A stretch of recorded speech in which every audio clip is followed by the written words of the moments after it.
Good evening, San Carlos. It's almost midnight.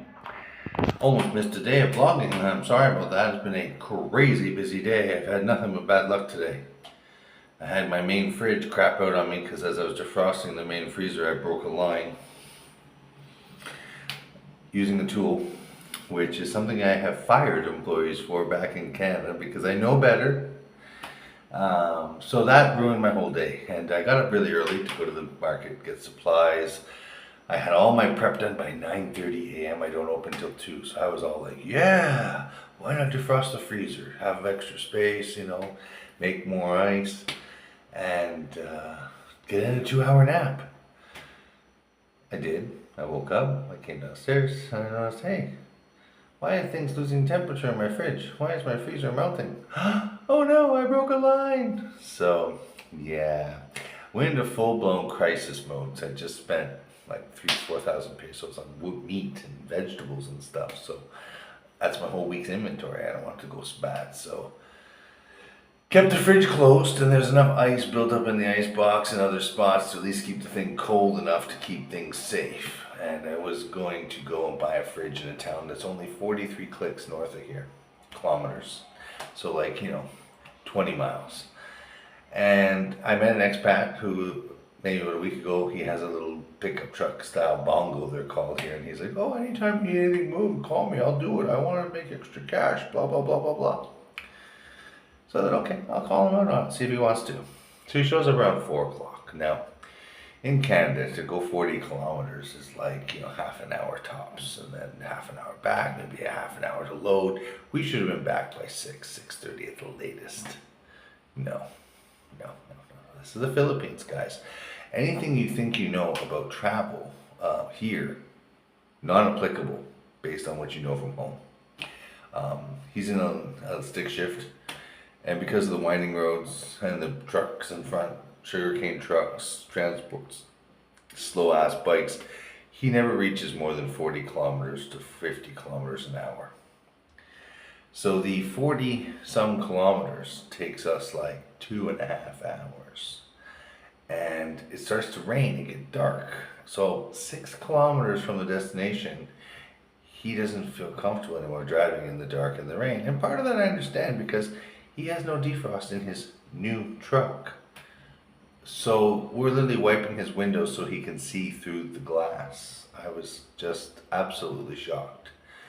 If you're buying a new vehicle, things should work on it. Especially for the amount he's paying per month. It's like, what the hell? Somebody obviously got clearly scammed on his ride. So, note to self, people. Be very careful what you buy over here. And then the other side of it was, we're like 6 kilometers away. And I'm like, oh, can I just push ahead 15 more minutes, please?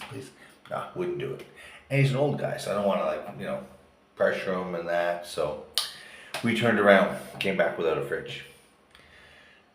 And I had missed 6 big orders while I was gone, so it could have been an amazing day too if I had stayed.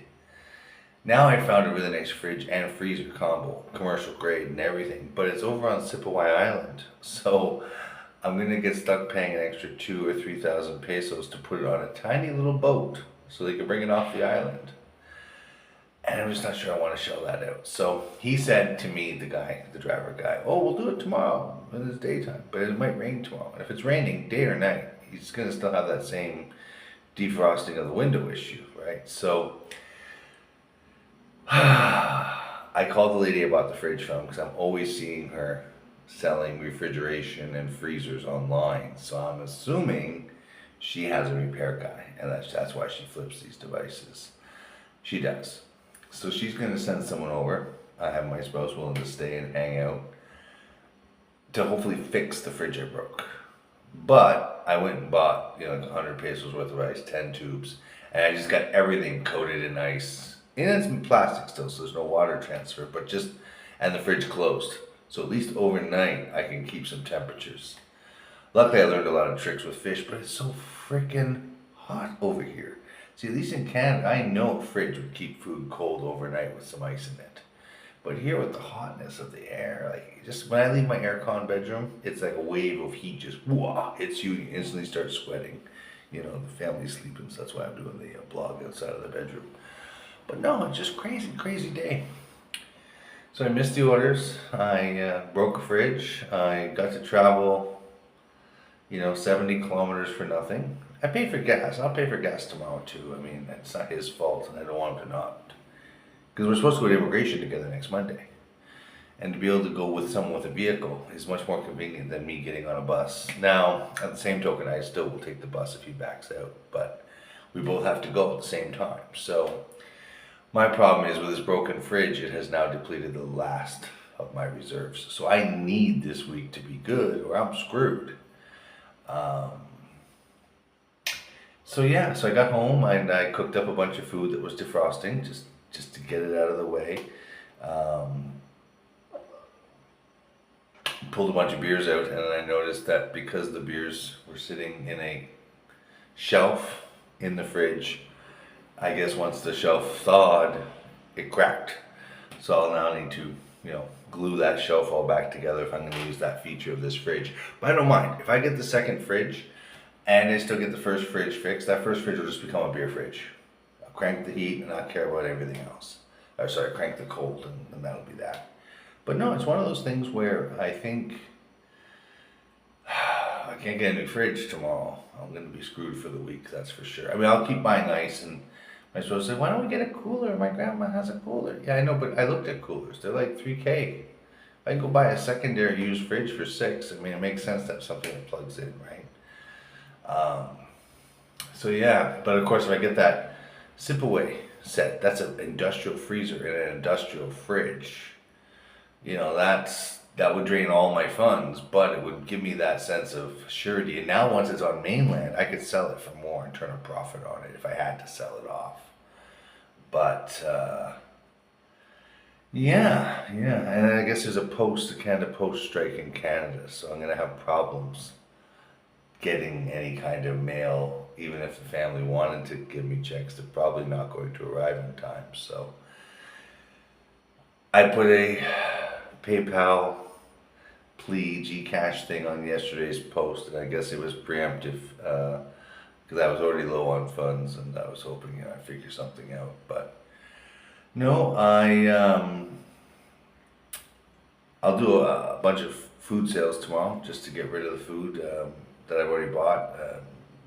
Free fries, free coleslaw, a few extra chicken fingers in each package, kind of thing.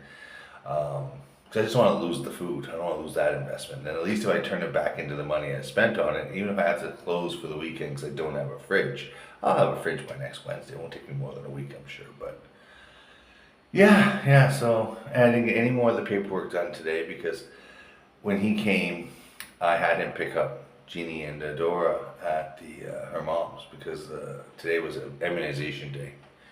As much as I don't like vaccines, baby ones are fully acceptable, but I just don't remember them being every month 2 or 3 needles the way it is here. I don't know. I mean, it seems like that's a lot more than I remember from my original batch of kids, but they tell me it's normal, blah, blah, blah, so we'll see how that is. But, so that meant the baby was very cranky, and I didn't want to leave the house since I was supposed to be open, just emptied and nobody here to at least tell customers who show up what the story was. So she came home when he came to pick me up, and nobody came by, of course. And then as I get off of his vehicle, it was maybe about 7:30, 8 o'clock by the time I got back, I realized I had forgotten both of my phones in his truck. And since I didn't have a phone, I wouldn't be able to blog, I wouldn't be able to call him tomorrow, I wouldn't be able to keep looking for fridges. It would have been a real shit show not having my phone. So I jump on the motorbike and I literally, and it's been raining real hard, like I'm going through puddles that are, well past my mid calf, I'm completely drenched by the time I get out there. Now he lives out where her family lives, so it's about maybe 15, 20 minutes south of the town I'm in. And so I beelined in 4th gear the whole way, and I'm trying not to wipe out obviously because it's wet, it's slippery, blah blah blah. It's nighttime, but I need the phones. And I was hoping if I went fast enough I'd catch up to him before he actually got up into the mountains. Unfortunately I did not, but I did get to him just before he got home. So I got the phones, but they were both dead, so I had to come home And by the time I came home, I realized I hadn't eaten all day. Even when I did prep this morning, I didn't really eat anything. I just did the prep, and then I cleaned out the fridge, and then which is when I broke it without realizing it, and then I took my nap, thinking I'd be open at 2 and everything would be honky-dory. But, so I was just starved. I ate like half a pot of rice. I ate all of today's soup, because I haven't got a freezer to freeze it. It was damn good soup too, and I have 3 frozen blocks of soup in the freezer, sorry. So that's gonna keep some of the meats cold overnight, but I'm sure by morning, I mean, it's just hot dogs in there and bacon fat that I've been trimming that was gonna turn to a lard once I had enough of it. But, oh shucks, I think I have customers. So I'm gonna let you go. Like, follow, subscribe, and of course, sharing is caring, just not your personal information. And if you want to hear more, hit the bell. Have yourself a great night out. I'm going to try to.